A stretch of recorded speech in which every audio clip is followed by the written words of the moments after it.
Welcome to VD91 news bulletin లో ముందుగా headlines.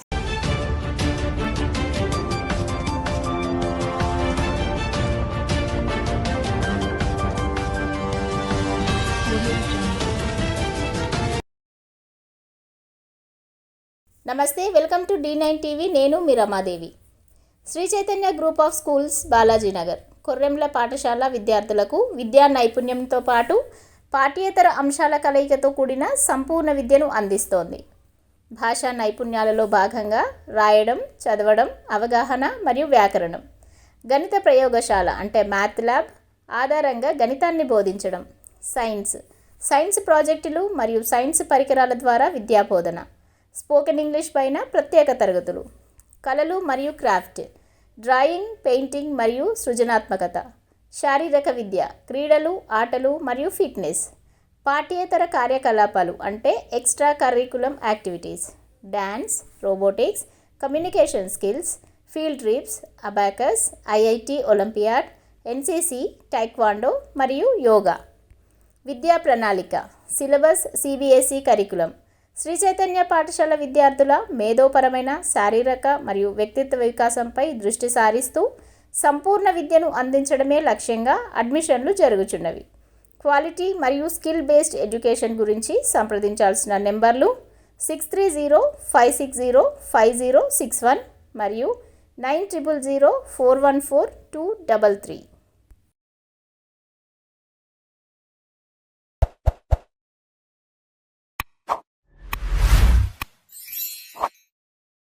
ప్రధాని మోదీకి అమెరికన్ సింగర్ విషెస్. అత్యధిక కాలం పదవిలో కొనసాగిన PM మోదీకి ప్రముఖ హాలీవుడ్ సింగర్ మేరీ మిల్బెన్ శుభాకాంక్షలు తెలిపారు. 140 కోట్ల ప్రజల ఐక్యత, పురోగతి ఆకాంక్షలకు ఇది నిదర్శనం. దేశాన్ని అభివృద్ధి పదంలో నడిపించడానికి PM దార్శనికత ఎంతో ఉపయోగపడిందని పేర్కొన్నారు. As the tricolor flag soars proudly across the skies of India, we celebrate a historic democratic milestone and the journey of a great nation. Today, I offer my heartfelt congratulations to my friend Prime Minister Narendra Modi on becoming India's longest-serving Prime Minister. Prime Minister Modi, namaste. What a deserving recognition. Your steadfast leadership, enduring commitment to the progress, unity, and aspirations of 1.4 billion Indians, alongside your unwavering vision for a stronger Bharat, has helped shape an era of transformation. From your humble roots in Gujarat to governor and now prime minister, you are a true testament of the Indian dream, a symbol of perseverance, courage, and faith in the nation's destiny. Furthermore, I honor your leadership in advancing the US-India relationship. You have outlasted consecutive US presidents, some with whom you've had great relationship, and others you have had great grace towards. Yet you never wavered in exercising clear diplomacy that upheld the interest of the Indian people, coupled with the health of our two countries. Now, as India's longest-serving Prime Minister, you have inspired generations to dream bigger, strive harder, and contribute to the glory of the motherland. India and the Indian people around the world stand tall with pride, thanks to you. India's global standing is attributed to you. And the world is a better place simply because of you. The Holy Scriptures teach us to look to Jesus, the author and finisher of our faith. May faith always keep your heart postured to the divine calling you have governing India and submitted to God's power at work through you. You remain in my prayers as you continue to serve the people of India. May this next chapter of service and sacrifice and the spirit of nation building continue to illuminate India's path toward greatness and further cement India's geopolitical value. Jai Hind. Vande Mataram. To God be the glory for the great things he has done through you. God bless you, Prime Minister Modi, and congratulations. మంగళవారం రాత్రి కురిసిన భారీ వర్షానికి సుందరయ్య విజ్ఞాన కేంద్రం పక్కనే ఉన్న భగత్ సింగ్ నగర్ బస్తీలో పలు గుడిసెలు నేలమట్టమయ్యాయి. బుధవారం మధ్యాహ్నం వరకు అధికారులు ఎవరూ పట్టించుకోలేదని, పరామర్శించలేదని బాధితులు వాపోయారు. రాత్రి నుండి నడి రోడ్డుపై పడిగాపులు కాస్తున్నాం, మేము బతుకున్నామా చచ్చిపోయామా అని చూడడానికి ఒక్కడు కూడా రాలేదని అన్నారు. ఓట్ల కోసం అయితే ఇండ్ల చుట్టూ తిరుగుతారు, కానీ ఇప్పుడు ఒక్క నాదుడు పట్టించుకోవడం లేదని మండిపడ్డారు. చాకలి కొన్నాం రూపాయి కొన్నాం బట్టలు నాని బొంతలు నాని కంటికి నిద్ర లేదు. ఇగో అగ్గిపెట్టెలు అవి పెట్టుకొని పండుకున్నా గానీ నిద్ర వస్తలేదు. దోమలు అవన్నీ గవర్నమెంట్ నుంచి ఎవరు రాలే? కూడా రాలే. ఈ పదం దచ్చిండ్రా బతికినరా అని ఇంతవరకు లేడు నారాయణ ఎవరు రాలే. ఓటు వేయనికైతే వస్తాడు రాని రాని ఇంటి ఇల్లు తిరుగుతాడు గాని ఇవాళ ఈ పదం వచ్చినాక మాకు ఓటు ఎవడేస్తాడని నాకు తెలియలేదా? మళ్ళీ ఇంతవరకే రాలేదు. మహిళల ప్రభుత్వం తులం బంగారం ఏది లేదు. ఆయన ముచ్చట్లో మా నువ్వు అయ్యా మా తాడకి ఇట్లా ఉంటే తీసుకుపోతాడు. మాది ఇస్తే తీసుకుంటాడు. ఎవరు రాలే? ఇప్పుడు మీరు వచ్చిన మాకు రాత్రి ఇప్పుడు ఎవరు లేరు కొడుకు అయ్యాలి. మేము ఇంతవరకు ఇంకా వంటలే చేయాలి. ఆయనతో చేదు ఆయన రోడ్ల మీదే పొద్దున లేచినాక ఎవరు రాలే. ఎవరు రాలే ఇంతవరకు. ఇప్పుడు మీరు వస్తున్నారు. మార్నింగ్ కూడా ఎవరు రాలే. ఎవరు రాలే. మరి ఎట్లా ఉండాలి మీకు అన్నం ఇట్లా ఎట్లా? ఇంకేం ఎట్లా చేస్తారు? మీ దయ మీ అక్కడ ఇంకా ఎట్లా చేస్తాం? వచ్చి అదే చెప్తున్నాం. ఇంత ఇడ్లీ ఇస్తే తిన్నాము, ఇంత చావర్ తాగినాం, వంటలు చేసుకోలే, యా చేసుకోలే. ఆ బట్టలు ఇంట్లో పోయి ఫోటోలు తీయాలి. మోదీ ఆయురారోగ్యాలతో నూరేళ్లు జీవించాలంటూ ప్రత్యేక పూజలు నిర్వహించిన కేంద్ర మంత్రి ప్రధానమంత్రి నరేంద్ర మోదీ రాబోయే 2047 సంవత్సరం వరకు భారత ప్రధానమంత్రిగా కొనసాగుతారని కేంద్ర హోంశాఖ సహాయ మంత్రి బండి సంజయ్ కుమార్ అన్నారు. ప్రపంచంలోనే భారత్ ను విశ్వగురు స్థానంలో నిలబెట్టే వరకు మోదీ విశ్రమించబోరని తెలిపారు. భారత ప్రధానిగా 4398 రోజులు పూర్తి చేసుకుని పండిట్ జవహర్ లాల్ నెహ్రూ రికార్డును మోదీ బద్దలు కొట్టిన సందర్భాన్ని పురస్కరించుకుని కేంద్ర మంత్రి బండి సంజయ్ కుమార్ కరీంనగర్లోని శ్రీ మహాశక్తి ఆలయంలో స్థానిక బీజేపీ నేతలతో కలిసి ప్రత్యేక పూజలు నిర్వహించారు.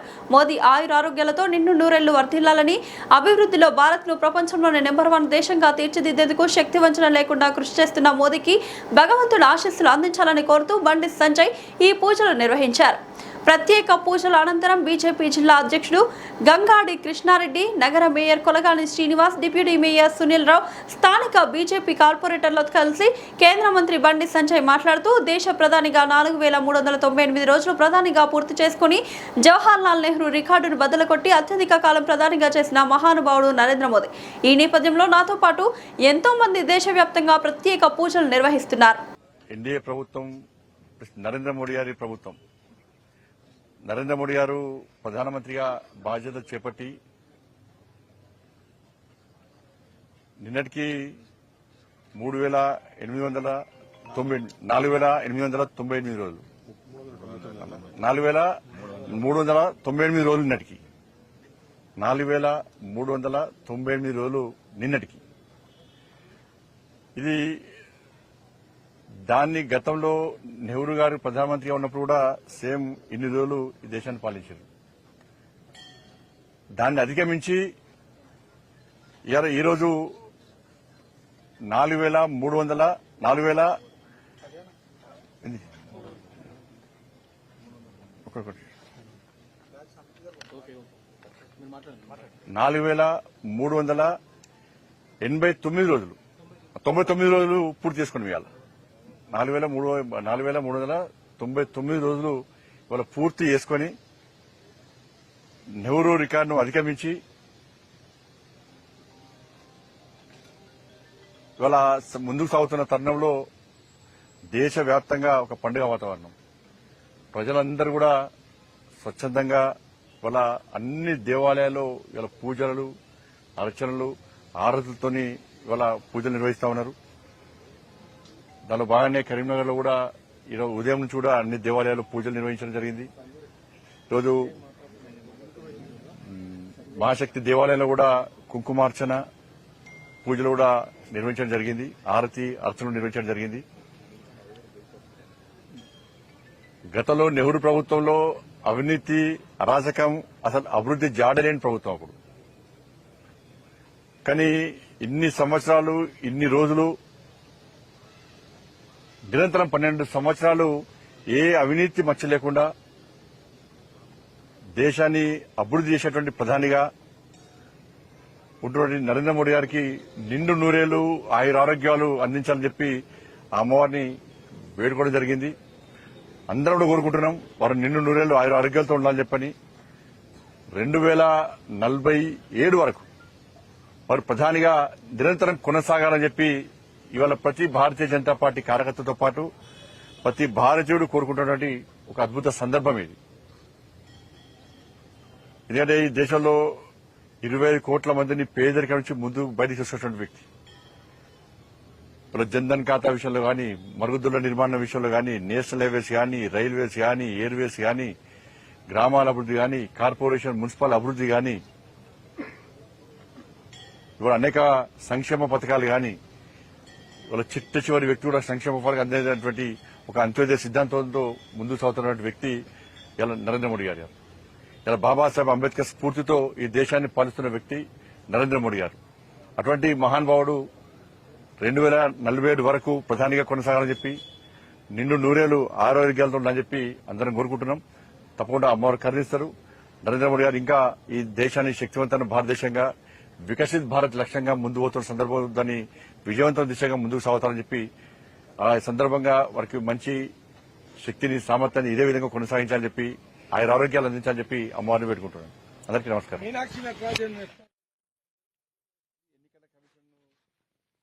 కాబట్టి ఇవాళ వాళ్ళు ఆలోచిస్తారు దాన్ని. ఎన్నికల కమిషన్ పరిధిలో ఉంది.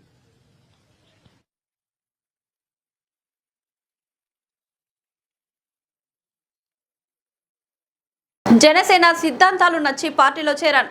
గడల శ్రీనివాసరావు ప్రజాసేవకు రాజకీయాల సరైన వేదిక అని భావించి జనసేన పార్టీలో చేరినట్లు మాజీ తెలంగాణ హెల్త్ డైరెక్టర్ గడల శ్రీనివాసరావు తెలిపారు. సోమాజిగూడ ప్రెస్ క్లబ్ లో నిర్వహించిన విలేకరుల సమావేశంలో ఆయన మాట్లాడుతూ, కరోనా వంటి సంక్లిష్ట పరిస్థితుల్లో హెల్త్ డైరెక్టర్ గా ప్రజల మధ్య ఉంటూ వారి సమస్యలను దగ్గర గమనించారన్నారు.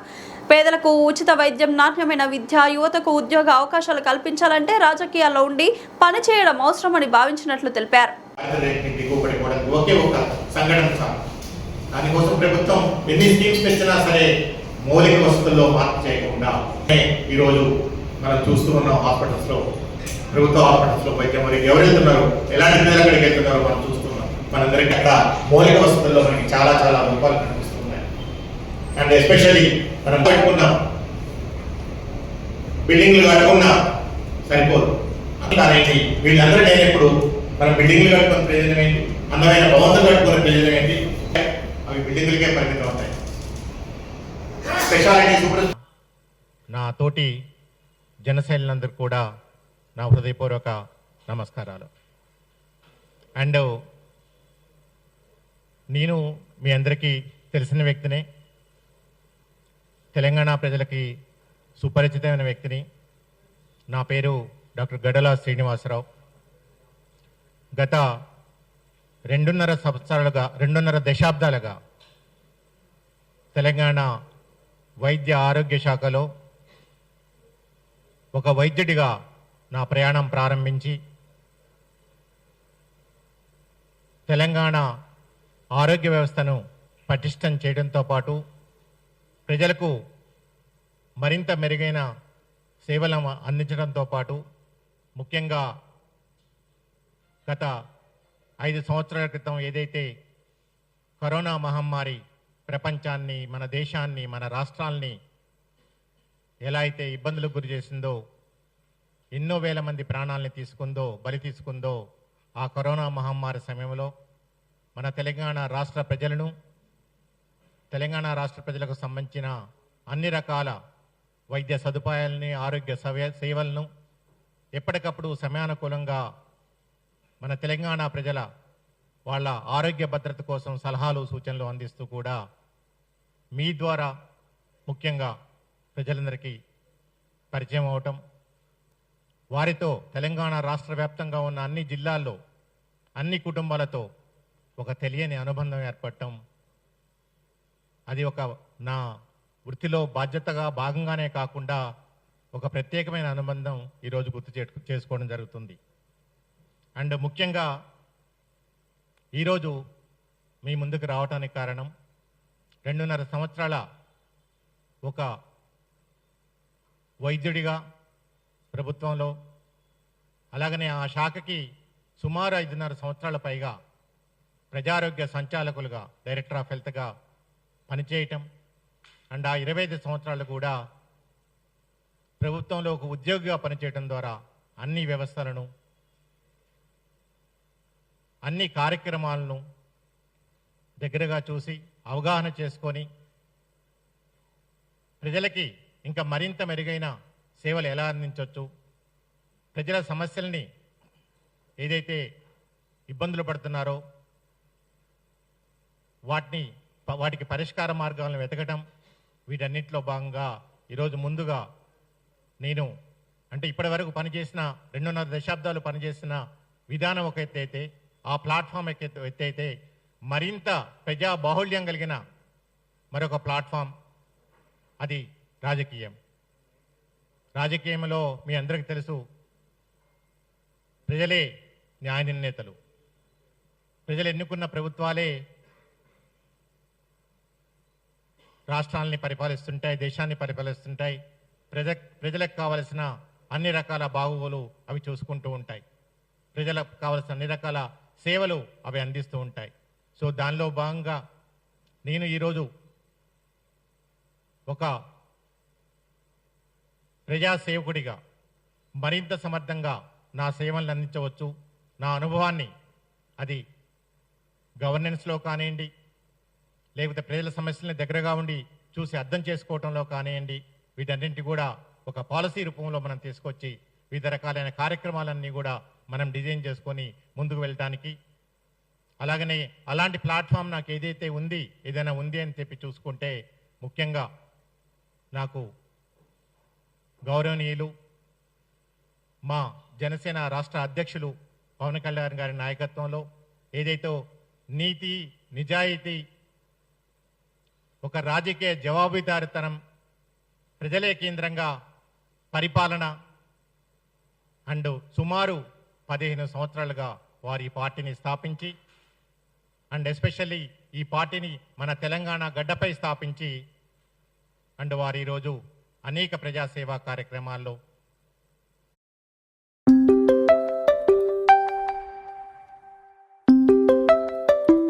ఒక పెద్ద రాష్ట్రానికి ఉప ముఖ్యమంత్రిగా అనేక వినూత్నమైన కార్యక్రమాలు నిర్వహిస్తున్నారు. సో గత 2.5 సంవత్సరాల క్రితం నేను వాలంటీర్ రిటైర్మెంట్ తీసుకున్న తర్వాత సుమారు ఇంకా 7.5 సంవత్సరాలు నాకు ఇంకా సర్వీస్ మిగిలిన తర్వాత కూడా నేను వాలంటీర్ రిటైర్మెంట్ తీసుకొని ఒక 2.5 సంవత్సరాలు దీనిపై అండ్ ఎస్పెషల్లీ ఎవరు నిబద్ధతతో, నీతితో, నిజాయితీతో, అంకుటిత దీక్షతో ప్రజల సమస్యలను అర్థం చేసుకుంటున్నారు, ప్రజలకు సేవలు అందిస్తున్నారు. సో దానిలో భాగంగా అవన్నీ అర్థం చేసుకున్న తర్వాత ఏదైతే ఈ జనసేన పార్టీ ఉందో వారి సిద్ధాంతం కానివ్వండి, వారి ఆలోచన విధానం కానివ్వండి, వాటన్నిటికి కూడా నేను ఆకర్షితుడినై అండ్ ముఖ్యంగా ప్రజలే కేంద్రంగా ఏదైతే పరిపాలన కొనసాగిస్తున్నారో, ప్రజల కంటే ముందు ఏ పార్టీ కానీ ఏ రాజధానికి నాయకుడు కానీ ఎవరు ఎక్కువ కాదు, ప్రజలే దేవుళ్ళు ప్రజాస్వామ్య వ్యవస్థలో అనే ఉద్దేశంతో ఏదైతే ఈరోజు సుపరిపాలన అందిస్తున్నారో, సో ఆ పరిపాలనని అలాగనే ఎస్పెషల్లీ తెలంగాణ ఆశయాలు, ఆకాంక్షలు, ఆశయాలుతోనే ఎంతోమంది అమరవీరులు వాళ్ళ ప్రాణాలు పోగొట్టుకొని 60 సంవత్సరాలకు పైగా గోసబడ్డ తెలంగాణ తర్వాత దాన్ని ఇంతమంది పోరాటాల ద్వారా మనం ఈరోజు సాధించుకోవడం జరిగింది. అండ్ గత 12 సంవత్సరాలుగా మనం చూస్తూ ఉన్నాం. మనం ఏదైతే పోరాడి సాధించుకున్న తెలంగాణ, నీళ్లు, నియామకాలు, ఉద్యోగాలు అనుకున్న తెలంగాణ, ఆ తెలంగాణ సాకారమైందా? యువతకి ఉద్యోగాలు వచ్చాయా? యువత ఆశలు, ఆకాంక్షలు, ఆశయాలకు అనుగుణంగా ఈ ప్రభుత్వాలు పనిచేస్తున్నాయా? మహిళలకి ఏదైతే సాధికారత కల్పిస్తున్నామో ఆ మహిళల సాధికారతని మనం కల్పించామా? మన నిరుద్యోగ యువతకి కావలసిన ఉద్యోగాలు అందించడం జరుగుతుందా? మన రైతుల సమస్యలను అర్థం చేసుకొని వాళ్ళకి ఇస్తున్న ఏదైతే కార్యక్రమాలు ఉన్నాయో అవన్నీ సమర్థంగా అమలు చేస్తున్నామా? అండ్ ముఖ్యంగా ఏ దేశానికైనా, ఏ రాష్ట్రానికైనా, ఏ సమాజానికైనా విద్య, ఆరోగ్యం, ఉపాధి ఇవన్నీ కూడా చాలా చాలా ముఖ్యమైన విషయాలు. ఆ విద్య ద్వారా కానీ, ఉపాధి ద్వారా కానీ, ఆరోగ్యం ద్వారా కానీ మనం ఎలాంటి సందలిస్తున్నాం, ఎక్కడ మనం ఫెయిల్ అవుతున్నాం? ఇంకా కూడా మన తెలంగాణ రాష్ట్రంలో ఎందుకు కూడా ఇంత అసమానతలు ఉన్నాయి? ఏదైతే కొట్లాడి సాధించుకున్న తెలంగాణ ఉందో ఇంకోగా మన ఆశయాలకి, ఆకాంక్షలకి ఎందుకు మనం కాలేకపోతున్నాం? ఇంకా ఎందుకు ప్రజల్లో ఇంకా కూడా ఇంత అసంతృప్తి ఉంది? ఎందుకు ప్రజల్ని మనం సంతృప్తిపరచలేకపోతున్నాం? వాళ్ళకు కావలసిన మౌలిక వస్తువులు కానివ్వండి, వాళ్ళకు కావలసిన కనీస సౌకర్యాలు కానివ్వండి, ఇంకా కూడా ఈ ప్రభుత్వాలు మనం కల్పించలేకపోతున్నాం. అంటే ఇప్పటి వరకు కూడా మనం ఇంత కష్టపడి ఇంత పోరాట చేసి సుమారు 1200 మందికి పైగా మన యువత కానివ్వండి, మన ఉద్యమకారులు కానివ్వండి ప్రాణాలు కోల్పోయి సాధించుకున్న తెలంగాణలో ఇంకా కూడా మనం ఎందుకు గోసపడుతున్నాం, ఎందుకు ఇబ్బంది పడుతున్నాం? ఇది తెలంగాణ సమాజానికి సంబంధించిన మేధావులందరూ కూడా ఆలోచించాల్సిన విషయం, ఉద్యమకారులందరూ కూడా ఆలోచించాల్సిన విషయం, అండ్ వివిధ మీడియా రంగాల్లో పనిచేస్తున్న వాళ్ళందరూ కూడా ఆలోచించాల్సిన విషయం. ఇక్కడ నేను మాట్లాడుతుంది ఒక వ్యక్తికో, ఒక పార్టీకో, ఒక సంస్థకో వ్యతిరేకంగా అసలు ఏమాత్రం కూడా మాట్లాడలేదు.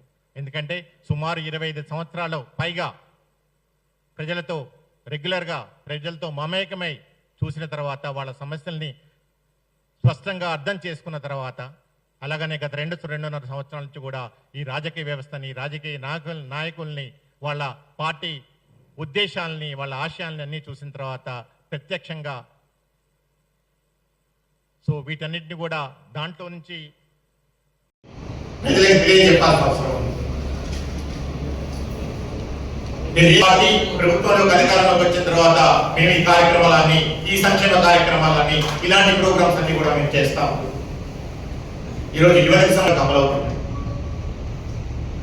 ఈ విషయాలన్నీ కూడా తెలంగాణ జనసేన రేపు ప్రజల్లోకి వాటిని తప్పకుండా మేము ప్రశ్నిస్తాం. అవి సక్రమంగా అమలయ్యే బాధ్యత ఈరోజు నాతో పాటు మా జన సైనికులు మేడ్చల్ కలెక్టరేట్ ఎదుట సిపిఐ నేతలు ధర్నా నిర్వహించారు. నిత్యావసర వస్తువుల ధరలు తగ్గించాలని, పెట్రోల్, డీజిల్, గ్యాస్ ధరలను జీఎస్టీ పరిధిలోకి తీసుకురావాలని కేంద్ర ప్రభుత్వాన్ని డిమాండ్ చేశారు. బీజేపీ ప్రభుత్వం అధికారంలోకి వచ్చే 12 సంవత్సరాలు పూర్తయినా సామాన్య ప్రజల సమస్యలు పరిష్కారం కాలేదని విమర్శించారు. పెరుగుతున్న ధరల భారం కారణంగా మధ్యతరగతి కుటుంబాలు తీవ్ర ఇబ్బందులు ఎదుర్కొంటున్నాయని ఆందోళన వ్యక్తం చేశారు. ఈ కార్యక్రమంలో సిపిఐ నాయకులు, కార్యకర్తలు పాల్గొని కేంద్ర ప్రభుత్వ విధానాలకు వ్యతిరేకంగా నినాదాలు చేశారు.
ఈరోజు భారతదేశ వ్యాప్తంగా పెరిగినటువంటి పెట్రోల్, డీజిల్, గ్యాస్ ధరలు తగ్గించాలని, పెట్రోల్, డీజిల్, గ్యాస్ ని జీఎస్టీ పరిధిలోకి తీసుకురావాలని భారతదేశ వ్యాప్తంగా భారత కమ్యూనిస్ట్ పార్టీ పిలిపించింది.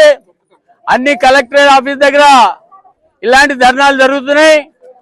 భారతదేశ వ్యాప్తంగా కొన్ని లక్షల మంది ఈ కార్యక్రమంలో పాల్గొంటున్నారు. మోడీ గారు అధికారంలోకి వచ్చి 12 సంవత్సరాలు అయింది. 420 420 వాగ్దానాలు, ప్రకటనలు చేయడం జరిగింది. కానీ ఒక్కటి కూడా అమలు కాలేదు.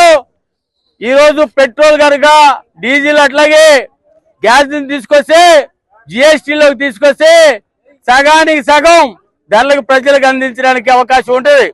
తీసుకురాకపోగా ఏం చెప్తున్నారంటే రాష్ట్రాలు ఒప్పుకోవట్లేదు కాబట్టి మేము ఈ కార్యక్రమం చేయట్లేదు అంటున్నారు. రాష్ట్రాలు ఒప్పుకోకుండానే ఈ స్పెషల్ ఇన్వెస్టిగేషన్ తయారు చేస్తున్నాడు. వాళ్ళు ఒప్పుకోకుండానే పెద్ద నోట్లు రద్దు చేశాడు.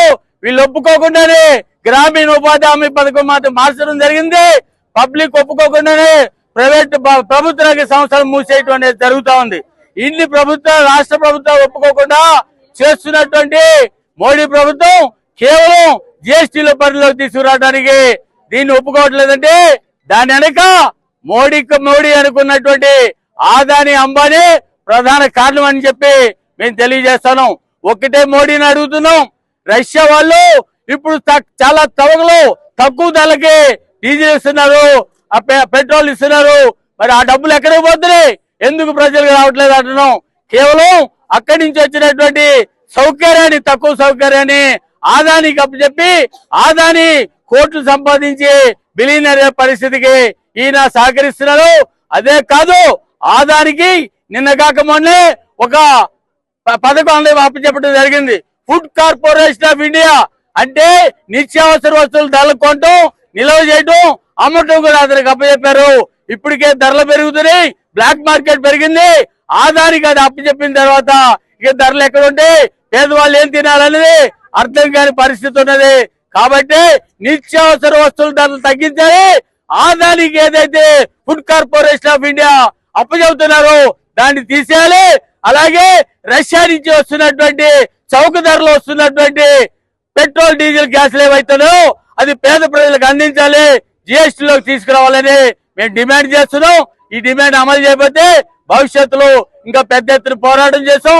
వీటన్నిటితో పాటు మోడీ అనుంగ శిష్యులు అయినటువంటి ఆదాని అంబానీ ఆస్తుల్ని జాతీయం చేయాలని కూడా ఈ సందర్భంగా డిమాండ్ చేస్తా ఉన్నాం. ఫోన్ ట్యాపింగ్ కేసులో పోలీసులు కుత్బుల్లాపూర్ కాంగ్రెస్ పార్టీ ఎమ్మెల్యే అభ్యర్థి హనుమంతరెడ్డి నుంచి స్టేట్మెంట్ రికార్డ్ చేశారు. బంజారా హిల్స్ లోని కమాండ్ కంట్రోల్ సెంటర్ కు హనుమంతరెడ్డిని పిలిపించిన పోలీసులు సుమారు గంట పాటు వివరాలు సేకరించారు. అనంతరం ఆయన మాట్లాడుతూ ఎన్నికల సమయంలో తన ఫోన్ పాటు తన భార్య, బామ్మర్ది, ఇతర ముఖ్య కార్యకర్తల ఫోన్లు సైతం ట్యాపింగ్ చేశారని వాపోయారు. ఫోన్ ట్యాపింగ్ వల్లే తాను ఎన్నికల్లో విజయం సాధించలేకపోయానని తెలిపారు. ఈ విషయంపై సమగ్ర విచారణ జరిపి న్యాయం చేయాలని పోలీసులకు విజ్ఞప్తి చేసినట్లు తెలిపారు.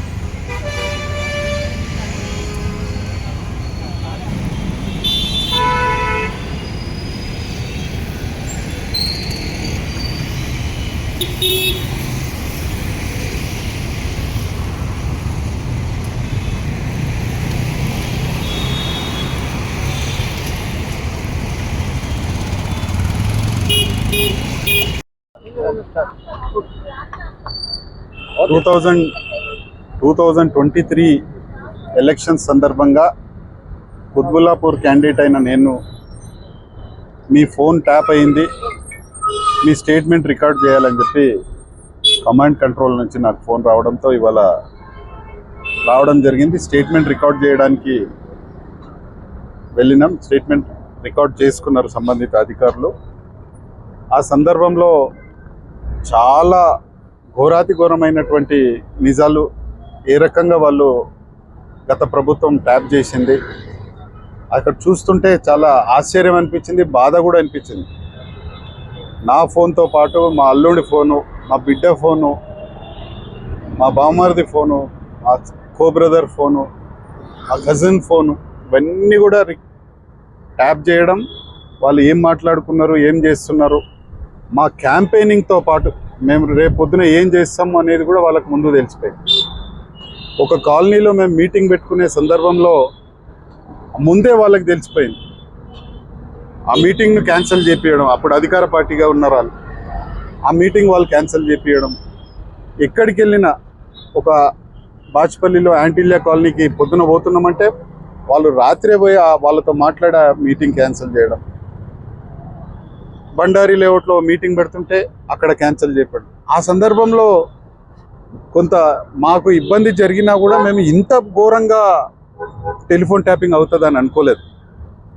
మా ఎంబడున్న వాళ్ళు, మా డ్రైవర్లు, పిఏలు ఏమైనా లీక్ చేస్తుండ్రేమో అని చెప్పి కొంతమందిని అప్పట్లో ఆ పనిలో నుంచి కూడా తీసిన సందర్భాలు.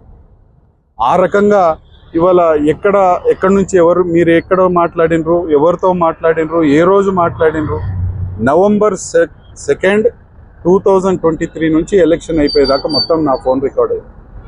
ప్రతి పాయింట్ కూడా రికార్డ్ చేసి ఇవాళ సిటీలో మేము ఓడిపోయినామంటే, కాంగ్రెస్ పార్టీ ఓడిపోయిందంటే ఈ టెలిఫోన్ ట్యాపింగ్ అనేది చాలా పెద్ద కారణం. ఇది ఇవాళ చూస్తుంటే నేను ఏ కాలనీలో ఎవరితో మాట్లాడినా, ఏ కాలనీలో ఏ అసోసియేషన్తో మాట్లాడినా అవన్నీ కూడా ఇవాళ ట్యాప్ చేసి వాళ్ళని మాకంటే ముందే వాళ్ళని బ్లాక్మెయిల్ చేసి వాళ్ళని బెదిరించి మా వైపు రాకుండా చేసి ఇవాళ వివేకానంద్ అనే వ్యక్తి నేను హైడ్రిక్ గెలిచినా, నేను 3 సార్లు గెలిచినా అని చెప్తాడు. ఈ రకమైనటువంటి ఘోరాలు చేస్తే, ఈ రకమైనటువంటి టెలిఫోన్ ట్యాపింగ్ చేస్తుంటే ఈ రకంగా మరి సమాజం అంతా చూస్తుంది ఏ రకంగా వీళ్ళు ప్రవర్తించిండ్రు అనేది. అట్లా చేస్తే 3 సార్లు ఏంది, ఇంకా 10 సార్లు కూడా గెలవచ్చు. అటువంటి ఘోరంగా ఇవాళ జరిగింది. నేను వివేకానందన్ ఒకటే అడుగుతా ఉన్నా, నేను హైడ్రిక్ ఎమ్మెల్యేను 3 సార్లు గెలిచినా అని చెప్తా ఉన్నావు. నీ బండారం అంతా బయటపడిపోతుంది అతి త్వరలోనే. మీరు ఏం చేసిండ్రు అనేది కూడా, మీ ప్రభుత్వం మీరు ఏం చేసిండ్రు అనేది కూడా చాలా ఘోరం. ప్రతి ఫోన్ రికార్డు చేసి, ప్రతి సంభాషణ రికార్డు చేసి, మా కార్యకర్తలతో మాట్లాడింది అన్నీ కూడా రికార్డు చేసిండ్రు. నీకు దమ్ము ధైర్యం ఉంటే నువ్వు మళ్ళొకసారి పోటీ చేయి. ఇటువంటివి చేయకుండా ఇటువంటి టెలిఫోన్ ట్యాపింగ్ చేయడం, ఆ టెలిఫోన్లో మేము మాట్లాడుకునే సంభాషణ అంతా విని ఆ ఎదుటి వాళ్ళని బెదిరించడం, ఈ రకంగా ఘోరంగా ప్రవర్తించారు. కాబట్టే ఇవాళ టీఆర్ఎస్ వాళ్ళు గెలిచిండ్రు. ఇది ముమ్మాటికి సభ్య సమాజం సిగ్గుపడే విధంగా, అసలు డెమోక్రసీ ఉందా లేదా, అసలు రాజకీయాలు చేయాలా వద్దా, ప్రజాసేవ అనేది ఈ రకంగా ఉంటుందా, ఇంత ఘోరంగా ఉంటుందా అని చెప్పి ఆ బీఆర్ఎస్ ప్రభుత్వం ప్రవర్తించింది. వివేకానంద్ కూడా నేను ఒకటే చెప్తా ఉన్నా, నువ్వేదో పెద్ద హైడ్రిక్ గెలిచినా అని చెప్తా ఉంటావు. నువ్వు హైడ్రిక్ కాదు కదా, నువ్వు నైతికంగా ఓడిపోయినావు. ఇటువంటి ఘోరం చేయబట్టి, ఇటువంటి మోసం చేయబట్టే, మొత్తం మా టెలిఫోన్లు ట్యాప్ చేయబట్టే నువ్వు గెలిచినావు అని చెప్తావు. ఫర్దర్గా ఏముంటుంది? అవన్నీ స్టేట్మెంట్స్ రికార్డ్ చేసిండ్రు. మేము మళ్ళీ పిలిచినప్పుడు మళ్ళీ కూడా రావాలి, మళ్ళీ రికార్డ్ చేసి మళ్ళీ స్టేట్మెంట్ అడిగినప్పుడు మళ్ళీ కూడా రండి. ఇది తప్పకుండా దీని మీద యాక్షన్ పెద్దగానే ఉంటుంది అని చెప్పి చెప్పారు. మీరు కోర్టుకు పోయే అవకాశం ఉంది? కోర్టుకు మళ్ళీ పార్టీలో డిస్కస్ చేసిన తర్వాత నేను కోర్టుకు కూడా పోవాలా, మరి ఏం చేయాలి అనేది కూడా నేను చేస్తాను. ఉప్పల్లోని సీఎం రేవంత్ రెడ్డి పర్యటన సందర్భంగా ప్రజల సమస్యలపై ఎలాంటి స్పష్టమైన హామీలు ఇవ్వలేదని ఆరోపిస్తూ మాజీ ఎమ్మెల్యే ఎన్వీఎస్ఎస్ ప్రభాకర్ ఆధ్వర్యంలో బీజేపీ శ్రేణులు ప్రజల కోసం, ప్రగతి కోసం ప్రజా పోరు దీక్ష నిర్వహించారు. ఈ సందర్భంగా ప్రభాకర్ మాట్లాడుతూ ప్రభుత్వ డిగ్రీ జూనియర్ కళాశాలల ఏర్పాటు, డ్రైనేజ్ ఆధునీకరణ, ఉప్పల్ బగాయత్ భూ యజమానుల సమస్యల పరిష్కారం, బస్ టెర్మినల్ నిర్మాణం, మంచినీటి సరఫరా, అంతర్గత రహదారుల అభివృద్ధి వంటి కీలక అంశాలను ప్రభుత్వం పూర్తిగా విస్మరించిందని విమర్శించారు. అలాగే Chellapalli railway terminal approach road పనులు ఇంకా పూర్తి కాకపోవడంతో ప్రజలు ఇబ్బందులు పడుతున్నారని పేర్కొన్నారు. ఉప్పల్ అభివృద్ధి కోసం బీజేపీ పోరాటం కొనసాగుతుందని ఆయన స్పష్టం చేశారు.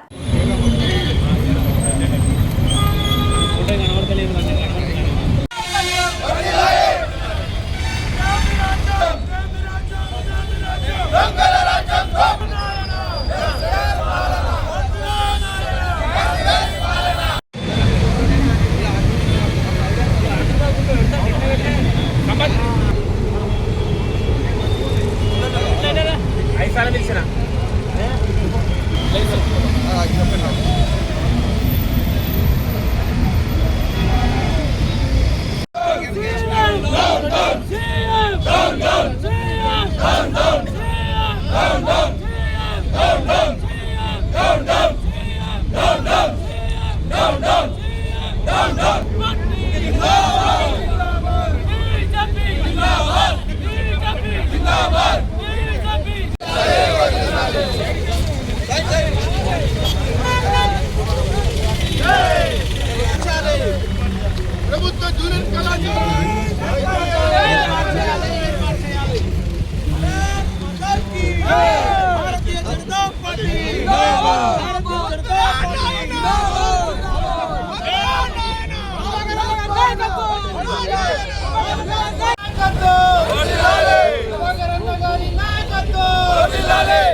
సమస్యల పరిష్కారాన్ని వెంటనే చేయాలి. ఉప్పల్ బగాయత్ సమస్యలని వెంటనే చేయాలి. ఉప్పల్ బగాయత్ సమస్యలని వెంటనే చేయాలి. ఇంటర్మీడియట్ కాలేజీని నిర్మించాలి. ఇంటర్మీడియట్ కాలేజీని ప్రకటించాలి. డిగ్రీ కాలేజీకి పక్కా భవనాన్ని నిర్మించాలి. డిగ్రీ కాలేజీకి పక్కా భవనాన్ని డిగ్రీ కాలేజీకి పక్కా భవనాన్ని డిగ్రీ కాలేజీకి పక్కా భవనాన్ని డ్రైనేజ్ వ్యవస్థని ప్రభుత్వ జూనియర్ కళాశాలను డిగ్రీ కళాశాల భవన నిర్మాణం డిగ్రీ కళాశాల భవన నిర్మాణం డిగ్రీ కళాశాల భవన నిర్మాణం భూగర్భ డ్రైనేజ్ను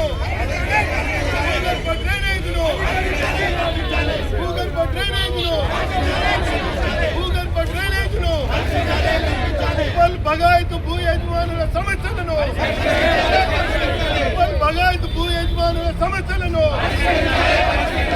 కొత్త కాలనీలకు మంచినీటి సరఫరా అంతర్గత రోడ్ల నిర్మాణం